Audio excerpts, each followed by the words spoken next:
want to bring in GLAAD President and CEO Sarah Kate Ellis for more on this. Sarah, thanks for being here. The Respect for Marriage Act passed in a 258-169 vote. That means 39 Republicans joined Democrats to vote yes on this. How significant is that bipartisanship on a landmark bill like this?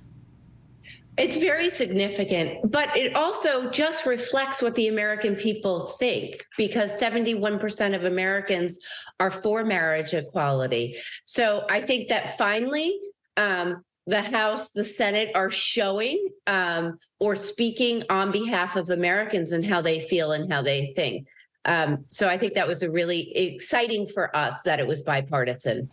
Now, this legislation will not require all states to license same-sex marriages, but it does require individual states to recognize a same-sex or interracial marriage that was lawfully performed in another state. So what does that mean from a practical standpoint for the LGBTQ community?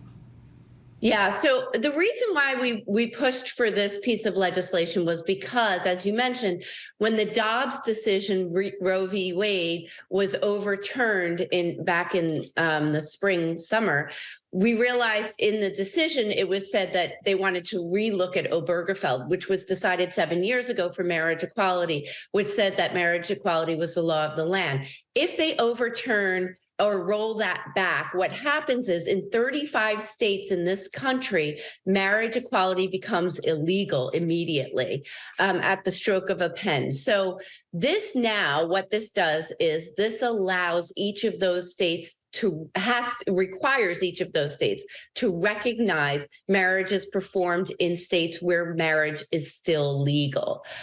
So it doesn't require the states to mandate marriage, but it requires them to recognize it from states where it is legal.